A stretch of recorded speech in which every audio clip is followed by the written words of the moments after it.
नमस्कार, आप देख रहे हैं गुड न्यूज टुडे। शाम के 4 बज चुके हैं। हमारे खास कार्यक्रम ये हुई ना बात के साथ मैं हूं अनंत भट्ट। बात ऐसी हो जो सीधे आप तक पहुंचे, मुद्दे ऐसे हो जो सीधे आपसे जुड़े।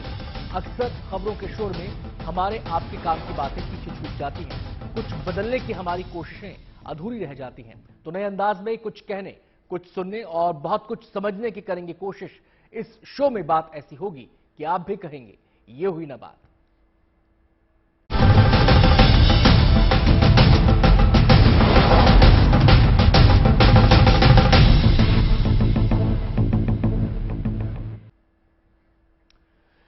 तो कार्यक्रम में आज बात करेंगे हम बागेश्वर बाबा की।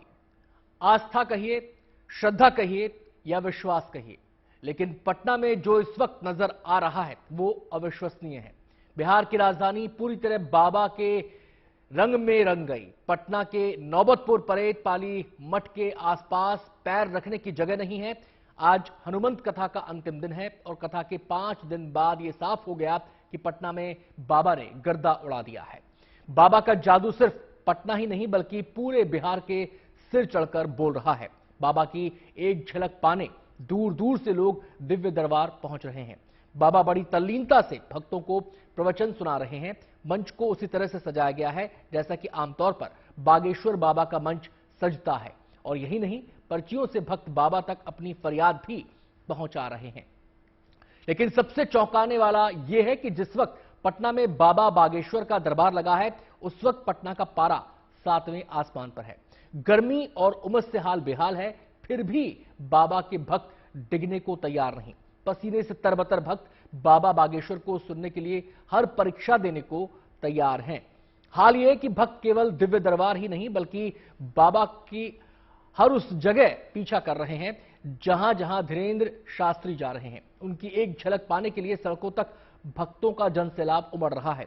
इन तस्वीरों में आप देख सकते हैं कैसे भारी भीड़ की वजह से बीच सड़क पर बाबा बागेश्वर को अपनी गाड़ी से बाहर आना पड़ा। आपको बता दें कि आज सुबह भी जब वो होटल से बाहर आए उस समय भी भक्तों की भारी भीड़ होटल के बाहर मौजूद थी। अब इस दरबार की झलक देख लीजिए। यहां तिल रखने तक की जगह नहीं है। फिर भक्तों का जोश कम नहीं है। आयोजकों के लिए भीड़ को संभालना मुश्किल है। कुछ लोग यहां हाथ का पंखा लेकर पहुंचे हैं तो कुछ बागेश्वर बाबा की झलक पाने के लिए ऊंची जगहों पर लटक गए हैं। यानी कि जहां पर बड़े बड़े माइक लटकाए गए हैं वहां पर लोग लटके हुए हैं, उन खंभों पर लोग लटके हुए हैं। कुल मिलाकर पटना में ऐसा नजारा दिखाई दे रहा है जो उसने पहले कभी नहीं देखा था। आज नौबतपुर के तरेत पाली में हनुमंत कथा का 5वां और आखिरी दिन है। आप देख सकते हैं तस्वीरों में कि श्रद्धालु कितनी बड़ी संख्या में यहाँ अभी मौजूद हैं। आपको बताते चलें कि अभी महिला, पुरुष, बच्चे, बूढ़े सब तरह के श्रद्धालु हर एज ग्रुप के यहाँ पंडाल में खचाखच बैठे हुए हैं। मैम, आप कहाँ से आई हैं? पटना से, छपरा से। छपरा से। इतनी गर्मी में आप यहाँ, आपको गर्मी नहीं लग रही? बाबा के दर्शन के लिए कोई गर्मी नहीं है। दर्शन के लिए कोई दिक्कत नहीं है। के साथ आई हैं आप? हम 3-4 आदमी के साथ आए हैं।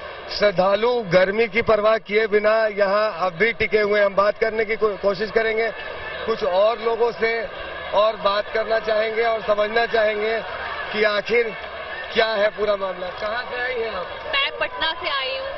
5वां दिन अटेंड किया आपने? हाँ जी हाँ, 5वां दिन। आज मेरा 5वां दिन है। मुझे यहाँ आकर बहुत अच्छा लगा। बाबा को देखकर और बाबा की बातों को सुनकर मुझे बहुत अच्छा लगा कि ये हमारे लिए जागरूक है, हमें जागरूक कर रहे हैं। बाबा भारत के लिए एक शेर की तरह हैं। उन्होंने हमारे भारत को जगाने का काम किया है, हमारे हिंदू को जगाने का काम किया है, आज के युवाओं को जगाने का काम किया है। मैं भी एक युवा हूँ, तो बाबा जैसे लोगों को होना चाहिए जो भारत की संस्कृति को बचा के रखे, क्योंकि भारत की संस्कृति ही पूरे विश्व के लिए सबसे सर्वोपरि है। जैसा आपने सुना श्रद्धालुओं का साफ तौर पर कहना है कि बाबा भारत की संस्कृति को बचाने का काम कर रहे हैं। कहाँ से आई हैं आप? मैं आरा से आई हूँ। अकेले आई हैं? परिवार ना, माँ के साथ आई हूँ। सारे दिन 5 दिन आपने अटेंड किया? नहीं, बस आज भीड़ के कारण बाबा मना कर रहे थे कि नहीं आना है, आप लोग घर से देखिए। इसे हमको रहा नहीं गया तो लास्ट दिन उनका दर्शन करने आए हैं। पंडित धीरेन्द्र शास्त्री ने यहां आने से मना किया था गर्मी को मद्देनजर रखते हुए, लेकिन फिर भी श्रद्धालु आखिरी दिन उनके दर्शनों के लिए दूर दराज से यहां पहुंच रहे हैं। और आप देख सकते हैं तस्वीरों में कि पंडाल खचाखच भर चुका है। कि इस पूरे मामले में गर्मी कहीं आड़े नहीं आ पाई, श्रद्धालुओं की संख्या यथावत बनी हुई है। कैमरा पर्सन नदीम आलम के साथ आदित्य वैभव, गुड न्यूज टुडे। तो सजा बाबा का दरबार है, श्रद्धालुओं की श्रद्धा अपार है, आस्था अपार है। और हम आज बाबा के प्रति जो आस्था है, ये जो श्रद्धा है, इसी के विज्ञान, इसी के मनोविज्ञान को समझने की कोशिश करेंगे। खास मेहमानों का पूरा पैनल हमारे साथ मौजूद है। सबसे पहले मेहमानों से आपका परिचय हम करवा दें। हमारे साथ महंत नवल किशोर दास जी मौजूद हैं। इसके अलावा स्वामी चक्रपाणी हमारे साथ इस चर्चा में शामिल रहेंगे। हमारे साथ जयंती दत्ता भी, डॉक्टर जयंती दत्ता भी हमारे साथ जुड़ी रहेंगी, क्लिनिकल साइकोलॉजिस्ट हैं। इसके अलावा हमारे पास सनल एडा मार्कू भी जुड़े रहेंगे, जो कि प्रेसिडेंट है इंडियन रैशनलिस्ट एसोसिएशन के। मसला श्रद्धा से जुड़ा है, आस्था से जुड़ा है। चर्चा की शुरुआत महंत नवल किशोर दास जी से करना चाहेंगे। महंत जी, आपने देखा किस तरीके से मौसम की तमाम दुश्वारियां हैं, गर्मी का पारा हाई है, लेकिन श्रद्धा में कोई कमी नहीं है, आस्था में कोई कमी नहीं है। आखिर वो वजह क्या है जो लोगों को इतनी शक्ति प्रदान कर रही है कि बाबा के दरबार में इतनी भीड़ लग रही है? आप क्या सोचते हैं?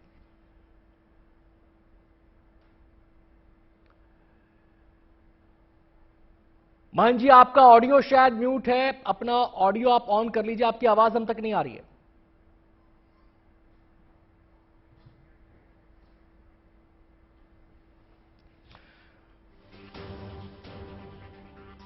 चलिए हम कोशिश करते हैं आपकी आवाज हम तक मिले। हम सीधे स्वामी चक्रपाणी जी का रुख करेंगे। चक्रपाणी जी, आप क्या सोचते हैं, इतनी दुश्वारियों के बावजूद, गर्मी है, उमस है, लेकिन लोगों की आस्था में कमी नहीं है, वो भारी संख्या में वहां पहुंच रहे हैं? कौन सी ऐसी शक्ति है, वो फोर्स कौन सी है जो उनको खींच के ला रही है?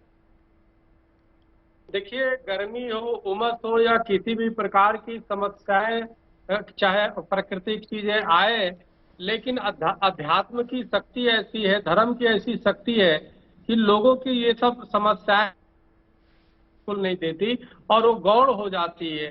क्योंकि हर व्यक्ति दुनिया में सब जानता है कि जब लोगों के सामने समस्याओं का निराकरण नहीं हो पाता तो सिर्फ आध्यात्मिक या धार्मिक स्तर पे ही लोगों के निराकरण करने का कार्य होता है जी। तो इसलिए आचार्य धीरेन्द्र शास्त्री जी अपने कथा के माध्यम से लोगों का जिस प्रकार से समाज का दिशा निर्देशन कर रहे हैं, अपने तरीकों से जिस प्रकार से युवाओं को और हर वर्ग के लोगों को जागृत कर रहे हैं, लोगों को जिस प्रकार से इलाज भी कर रहे हैं, तो ये अपने आप में स्वाभाविक है कि जो हर व्यक्ति कोई दर्शन करना चाहता है, कोई अपनी इलाज कराना चाहता है, कोई अपने बारे में जानना चाहता है, तो ये कई प्रकार की चीजों हैं जो लोग जो है स्वाभाविक है आने के लिए उधर आ रहे हैं आस्था से, और आना भी चाहिए क्योंकि हमारा देश शुरू से ही धर्म प्रधान देश रहा है।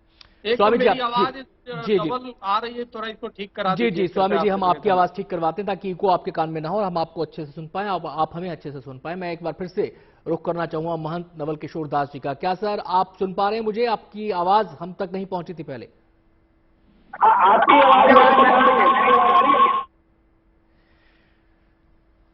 मेरे को सुन पा रहे हैं आप? महंत जी, आपकी आवाज अभी भी हमें साफ नहीं आ रही है। कोशिश करेंगे कि ये तकनीकी बाधा दूर हो और उसके बाद हम आपसे बातचीत का सिलसिला आगे बढ़ाएं, लेकिन हम सीधे जयंती दत्ता जी का रुख करना चाहेंगे। जयंती जी, ये जो आस्था का विज्ञान है, मनोविज्ञान है, ये आखिर क्या है कि तमाम दुश्वारियां हैं, दूर दूर से लोग आ रहे हैं, ये भी पता है उन्हें कि शायद पंडाल में जगह ना मिले, दरबार में जगह ना मिले, ये भी उन्हें पता है कि शायद पूरे दिन खड़ा रहना पड़े, ये भी उन्हें पता है कि उनकी सेहत पर भी इसका बुरा असर पड़ता है, लेकिन उसके बावजूद लोग पहुंच रहे हैं।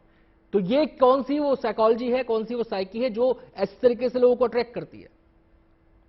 देखिए, धर्म के नाम पे जब हम भी कोई भी कम्युनिकेशन आवाम के लिए करते हैं, कोई भी संदेश आवाम के पास जाती है, और खास करके इस तरह का एक स्पिरिचुअल ओहदे पे जो बैठे हुए हैं, जो धीरेन्द्र जी बैठे हुए हैं, वहां पे उनका जो भी संदेश है वो क्राउड की जो साइकी है वो इतनी उतावली होती है, इतनी वल्नरेबल होती है कि उनको कुछ भी करना पड़े वो सुनने के लिए, उनकी एक झलक पाने के लिए वो कुछ भी करने को तैयार हो जाते हैं। ये एक ऐसा ओहदा है जहां पे आपकी जिम्मेवारी सिर्फ और सिर्फ स्पिरिचुअल संदेश देने की नहीं होती, बल्कि जो क्राउड होती है, जो एक आवाम का संगठन होता है, ये इतना बड़ा क्राउड होता है, ये किसी भी वक्त मॉब में ट्रांसफर हो सकती है।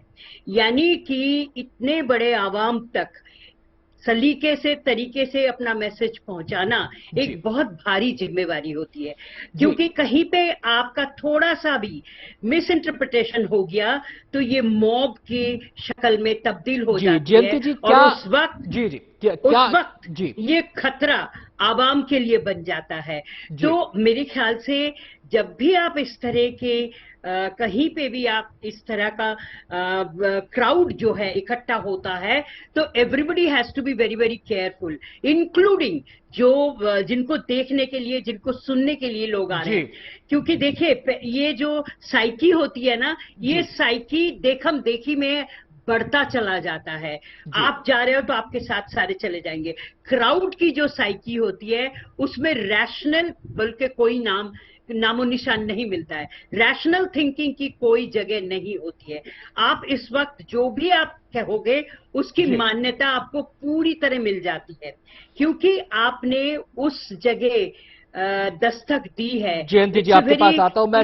Inner component of your subconscious. मैं सनल जी का यहाँ पे रुक करूंगा। जी मैं मन के अंतस्थ मैं आ रहा हूं। मैं जयंती जी आपके पास आ रहा हूं। मैं सनल जी का यहाँ पे रुक करना चाहूंगा। सनल जी, आप जयंती जी का आपने सुना कि एक मनोविज्ञान होता है, जब स्पिरिचुअलिटी की बात आती है, किसी धार्मिक लीडर की बात आती है, तो एक वहां पर एक खास किस्म का मनोविज्ञान काम करता है। आप इस पूरी भीड़ को किस नजरिए से देख रहे हैं? क्योंकि आप लोगों को बताया जा रहा है, समझाया जा रहा है कि आप यहाँ पर ट्रिक्स आजमाई जाती हैं, यहाँ पर ये होता है, वहां पर वो होता है, लेकिन लोग इसको एक्सेप्ट नहीं कर रहे हैं। बहुत सारे ऐसे शोज भी हुए जिसमें बताया गया कि हम भी ये कर सकते हैं, लेकिन लोग वहां कनेक्ट नहीं कर पा रहे हैं, यहाँ पे कनेक्ट कर पा रहे हैं। देखिए, तो बात बहुत ही सिंपल है। ऐसा लोगों तो हर धर्म में है, हर जगह में है, दुनिया में हर राष्ट्र में ऐसा लोग है।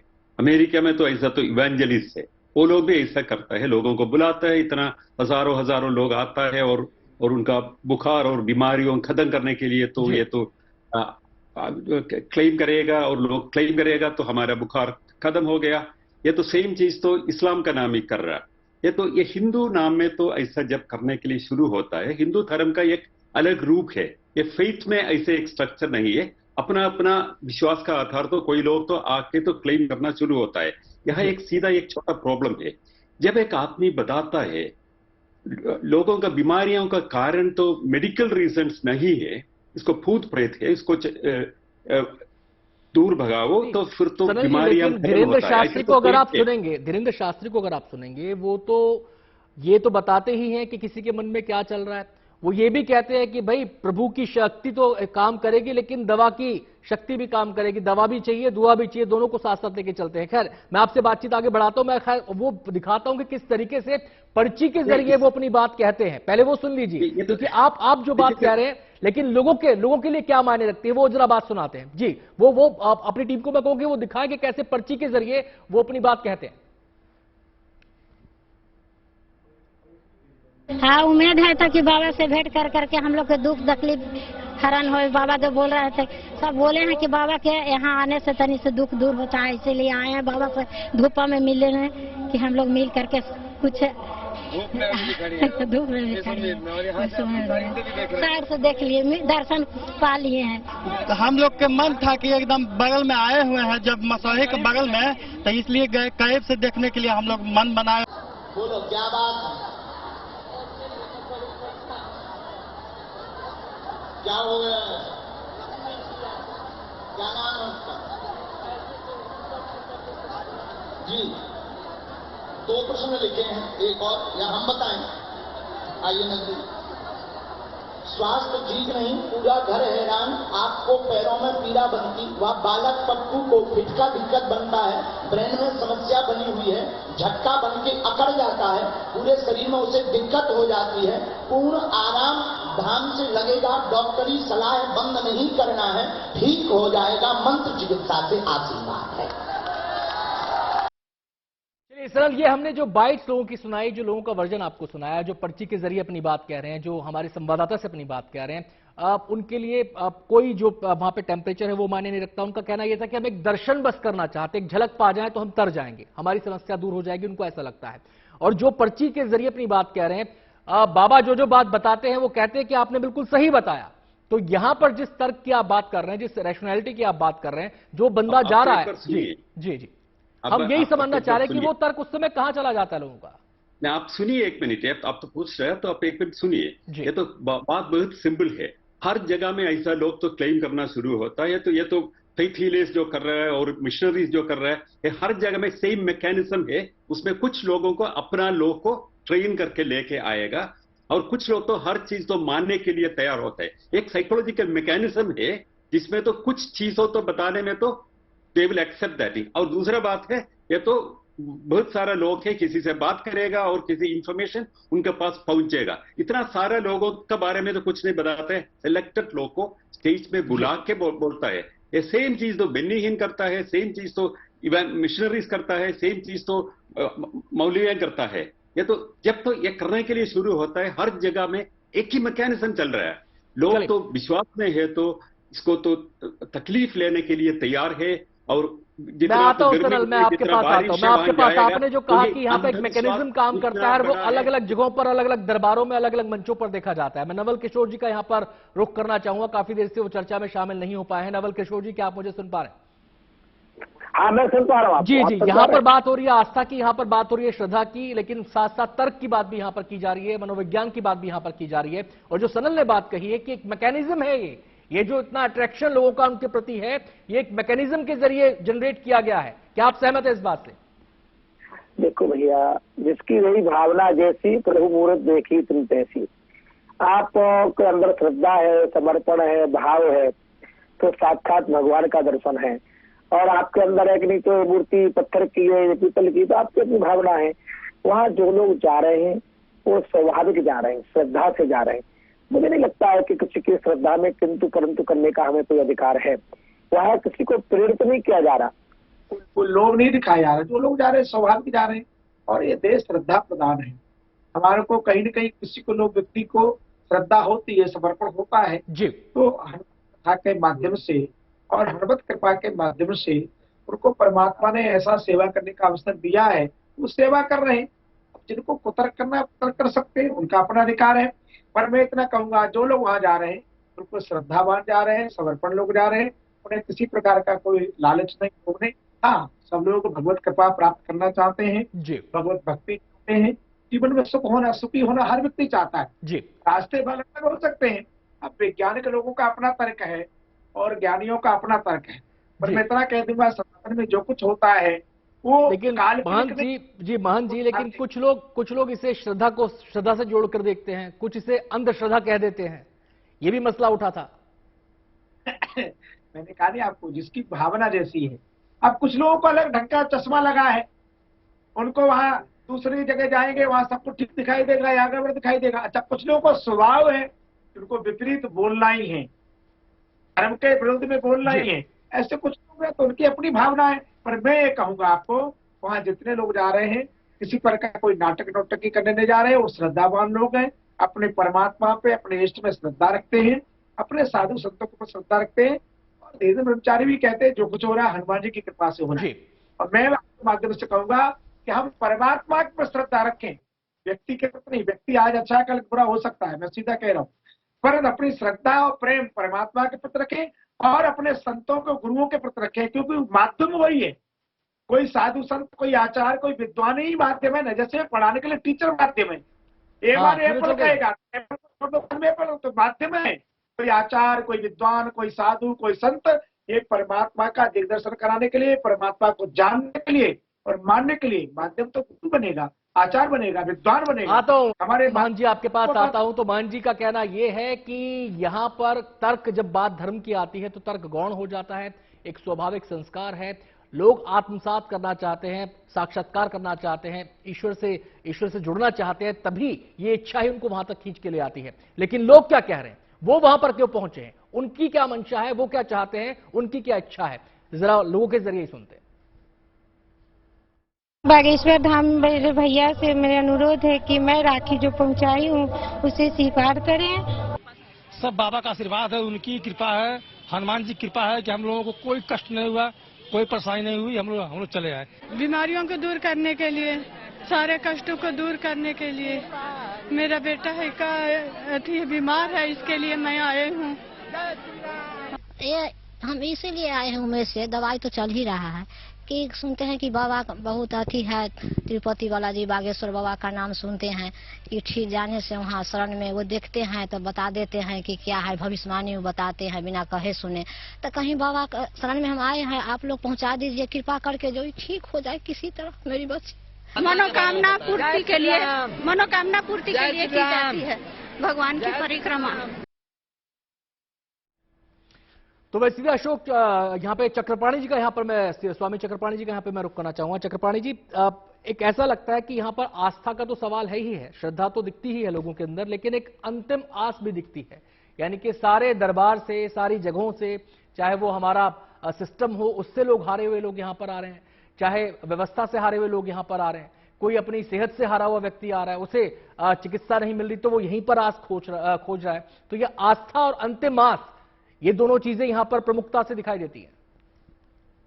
देखिए, स्वाभाविक है कि कोई भी धर्म गुरु या किसी भी आध्यात्मिक शरण में जब जाता है तो चारों तरफ से सामाजिक जो व्यवस्थाएं हैं, राजनीतिक व्यवस्थाएं हैं, उससे जब हार जाता है तो ही जाता है। तो स्वाभाविक रूप से, और यहाँ तो देखो कुछ ले तो नहीं रहे हैं शास्त्री जी, और हनुमान जी की कृपा से अपना हनुमान जी को आराध्य मान करके और अपने को एक निमित्त मात्र मान करके जो सेवा कर रहे हैं, तो सेवा का स्वाभाविक है कि लोगों का एक आशा है मन में कि हम जा रहे हैं तो हमारा निराकरण होगा, समस्या का निराकरण होगा, रोग का निवारण होगा, तो इसलिए लोग जा रहे हैं। और स्वाभाविक है कि देखिए दुनिया में इतने दुखी लोग हैं, और अगर जो मंदिर और आश्रम और जो गुरुद्वारे में जाने का वो है, तो इसीलिए जाते हैं कि जब जाते हैं तो आध्यात्मिक उनको ऊर्जा प्राप्त होती है, कम से कम सकारात्मक चीजें होती हैं। तो इसी तरह से धर्म गुरु के पास जाते हैं तो आचार्य जी का जो कथा है, कथा के माध्यम से जो धर्म का, सनातन का प्रचार प्रसार है, तो और राष्ट्रवाद उसके साथ वो है, तो ये कई चीजें हैं जिसकी वजह से हर व्यक्ति को जुड़ना भी चाहिए, और लोग जा रहे हैं, ये अच्छी बात है, और हमें लगता है कि निश्चित रूप से वहां से लोगों को लाभ मिलेगा। चक्रपाणी जी, आपके पास मैं लौटता हूं। डॉक्टर जयंती जी का यहाँ पे मैं रुख करना चाहूंगा। डॉक्टर जयंती, एक स्वाभाविक मानवीय जो प्रवृत्ति होती है वो ये कि अगर उसकी ख्वाहिशें पूरी हो रही हैं, अगर वो सुखी है, खुशी है, तो वो दर दर नहीं भटकता है। लेकिन क्या आपको लगता है कि एक मनोविज्ञान ये भी है कि जब आदमी हार जाता है, मन से हारता है, व्यवस्थाओं से हारता है, तो उसका रुझान इन दिशाओं में बढ़ने लगता है, उसका जो आसक्ति है वो इस तरफ बढ़ने लगती है? क्या ये भी एक साइकोलॉजी काम करती है? देखिए, ये इनको मैं 3 हिस्से में बांटूंगी आपके क्वेश्चन को। एक तो देखिए, जब इंसान सब जगह से हार जाता है, निराशा उसको सब जगह दिखती है, तो जहां पे उसको एक झलक दिखती है कि शायद यहाँ से मुझे वो सहूलियत मिल जाए, वो जो राहत वो ढूंढ रहा है वो मिल जाए, तब वो स्पिरिचुअलिटी की तरफ झुकता है।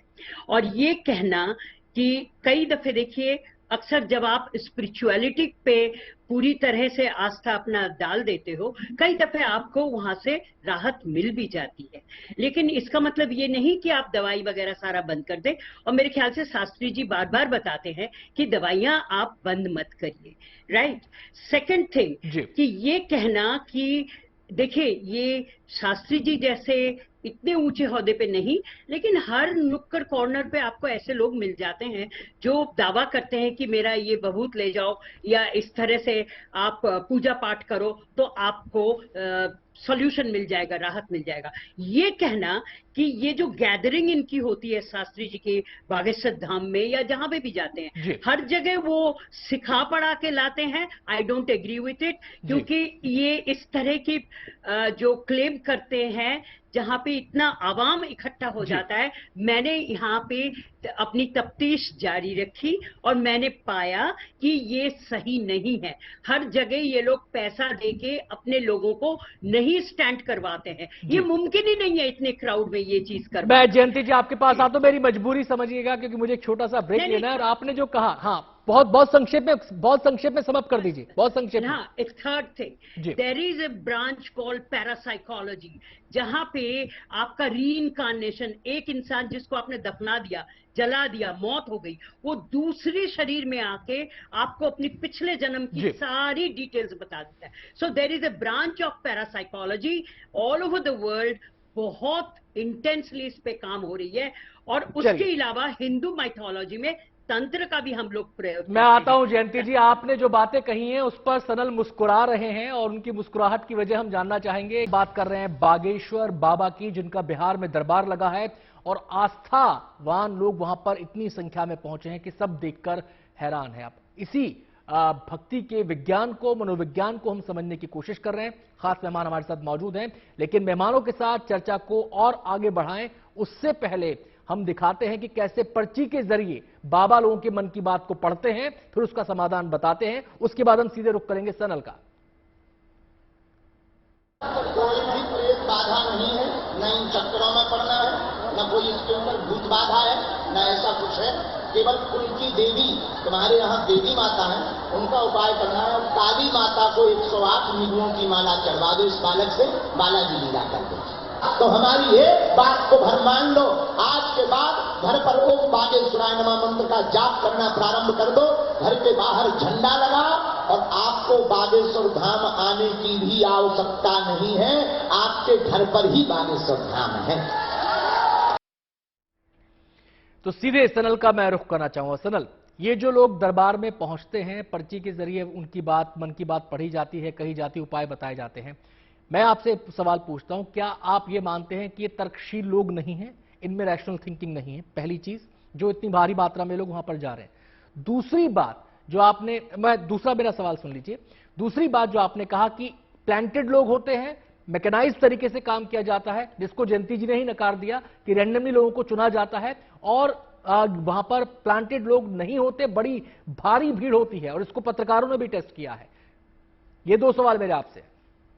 सबसे पहले तो ज्यादा लोग कई जगह में गया और जा रहा है, इसका कोई मतलब नहीं है, इसका कोई लेजिटिमाइजेशन और क्रेडिबिलिटी इससे नहीं मिलता है। प्रचार कैसे करता है, इसका मार्केटिंग कैसे करता है, इसका वजह से तो लोग एक जगह में इकट्ठा हो सकता है। ये कोई उत्सव में होता है, कोई फेस्टिवल में होता है, ऐसा कोई कथा वचन में होता है, ये सब तो इसका क्रेडिबिलिटी का कारण, क्रेडिबिलिटी का इसमें कोई एस्टैब्लिशमेंट नहीं होता है। और दूसरी बात है, ये ऐसा चीजों में तो इतना सारा लोग आने से कुछ लोगों को बुला के कुछ करने के लिए शुरू होता है। उसमें तो क्या मैकेनिज्म है मैं एक्सप्लेन करूंगा। इसके पहले तो एक और चीज बताना है, ये कैसे वाले लोग जाता है, उसको तो दो प्रश्न है, अपने जिंदगी में कुछ प्रश्न है और कुछ ना लाइफ क्राइसिस है और दूसरे लोग है मेडिकल क्राइसिस है। ये दोनों के लिए ऐसा बाबाओं के पास जाके कोई सोल्यूशन नहीं मिलेगा, ये सबसे इंपॉर्टेंट चीज है। ये एक गलत संदेश इसलिए समाज में जाती है, इस तरह से हम देखना तो बहुत ही जरूरत है। जी, तो क्या आपको नहीं लगता कि जो लोग भक्त हैं, जो लोग ईश्वर की भक्ति कर रहे हैं, किसी गुरु को मान रहे हैं, वो तर्कशील नहीं है? मेरा सवाल ये था आपसे, उनमें वो तर्कशील नहीं होते हैं, वो रैशनल नहीं होते हैं। मतलब भक्ति हो चाहे आस्था हो, वो तर्कशील नहीं होती है। या बिल्कुल सही है, ये लोग तो तर्कशील लोग तो वहां नहीं जाता है, पर बहुत सारा लोग तो चलिए मैं नवल जी का मैं आता हूं सरल आपके पास। आपने अपनी बात कही, महंत नवल किशोर दास जी मुस्कुरा रहे हैं आपकी बात पर, मैं उनके पास जरा जाना चाहता हूं। दो पर्सपेक्टिव उभर कर सामने आते हैं स्वामी जी। एक तो पर्सपेक्टिव ये है कि ये आस्था का सवाल है, और एक पर्सपेक्टिव जैसा कि सनल कह रहे हैं कि मजबूरी खींच ला रही है, तर्कशीलता नहीं है, इसलिए वो वहां पर जा रहे हैं। देखिए, जहां तक मजबूरी की बात है तो मजबूरी ये है कि आज का विज्ञान कितना ही अपने आप को बड़ा कहे पर आत्म शांति नहीं दे पाता, लोगों को निजी सुख की प्रदान नहीं कर सकता।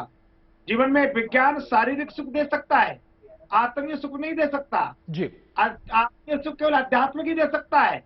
इसलिए मैंने कहा था कि जो लोगों ने मान ली अमृत का पान किया ही नहीं, जिन्होंने मीठा खाया ही नहीं वो मीठे की व्याख्या क्या करेंगे? जो कुतर्की लोग कभी श्रद्धावान होकर के कहीं गए ही नहीं, जिन्होंने ज्ञान की गंगा में गोता लगाया ही नहीं, वो किनारे खड़े होकर उसकी व्याख्या ही तो करेंगे, कुतर्क ही तो करेंगे। मैं फिर कहूंगा वहां पूर्ण श्रद्धावान लोग जा रहे हैं, समर्पणवान लोग जा रहे हैं, किसी प्रकार से प्रेरित नहीं है। हाँ, प्रेरित है भगवान से, प्रेरित है श्रद्धा से, उनका श्रद्धा समर्पण वहां ले जाता है, किसी बाहरी जगत से प्रेरित नहीं है लोग। और वहां जैसे मैंने कहा वो भी कहते हैं कि दवा भी लो दुआ भी लो, दवा शारीरिक सुख देगी और दुआ आत्मिक सुख देगी। वहाँ आत्मिक सुख के लिए लोग जा रहे हैं, कोई पीरू नियोजित नहीं है, केवल धार्मिक लोग जा रहे हैं, श्रद्धावान लोग जा रहे हैं और उनको वहाँ सुख मिलता है, इसलिए लोग जा रहे हैं। कुतर्की लोग कुतर्क करते रहेंगे, उनकी अपनी स्थिति है। हम ऐसा मानते हैं पूर्ण रूप से भगवत प्रेमी।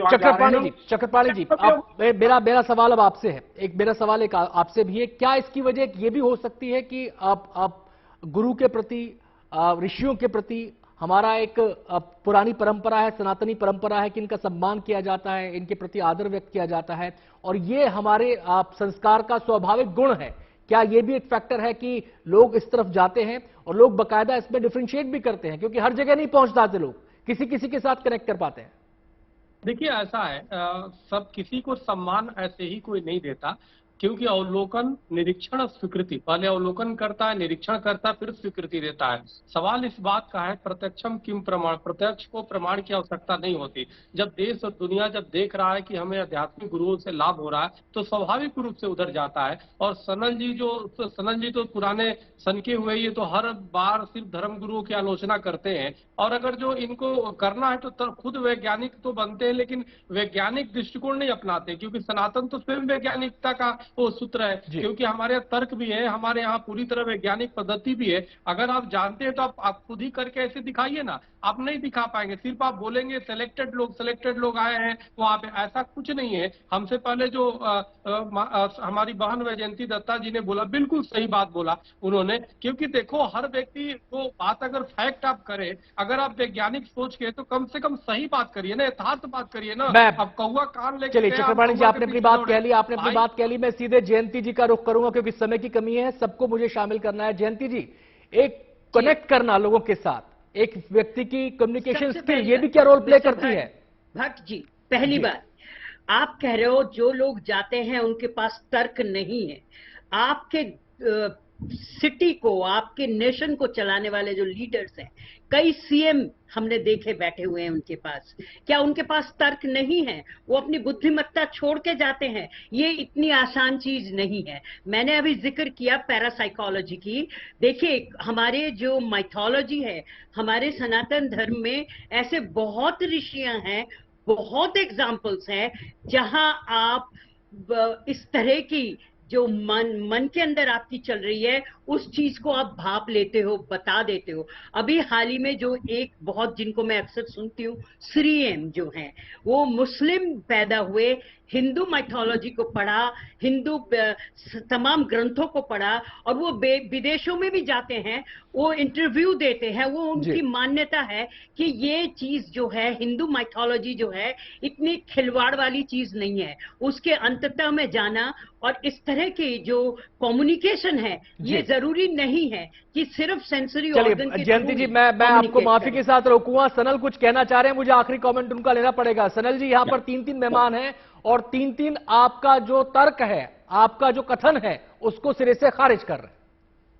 हैं। सबसे पहले तो जो लास्ट जयंती बता दिया, उसको तो एक चीज है, वो पैरासाइकोलॉजी एक स्यूडो साइंस है, इसका कोई आधार नहीं है, वैज्ञानिक आधार नहीं है। यूनिवर्सिटियों में इसके बारे में स्टडी करके अभी तक कोई एविडेंस नहीं मिला है।